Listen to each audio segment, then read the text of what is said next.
តើគ្នាហាងធាវីសពភេងមានលក់អាសែងចាក់ពណ៌សដ៏ស្រស់ស្អាតផងដែរកសែងនេះមួយតែ$18តែប៉ុណ្ណោះ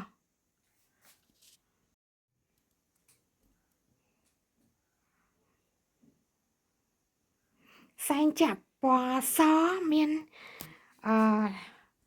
ដេផ្លាកខ្លាឃ្មុំផងដែរឯងចាក់របស់យើងម៉ូដបែបហ្នឹងក៏បានដែរតុកសម្រាប់ដើរលេងពាក់កៅអៅដើរលេងកំសាន្តទៅក្រៅប្រទេសឬក៏ខេត្តត្រជាក់អីគឺស្រស់ស្អាតអាចកំងបានមាននៅក្នុងស្តុកស្រាប់ហាងយើងខ្ញុំមានកសែងចាក់មួយទៀតពណ៌លាយចម្រុះគ្នាពណ៌ផ្កាឈូកបៃតងសហើយនឹងមានតុក្កតាខ្លាឃ្មុំបានអ្នកទាំងអស់គ្នាពេញចិត្តមួយណាក៏បានដែរតម្លៃតែ$18ទេពណ៌នេះស្រស់ស្អាតប្លែកយើងអាចបង្កដើរលេងកំសាន្ត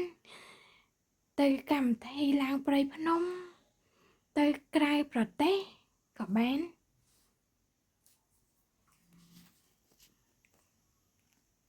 ទាំងអស់គ្នាអាចដាក់ការកំងកសែងនេះក៏បានដែរមាននៅក្នុងស្តុកស្រាប់មានពីរពណ៌ពណ៌សនិង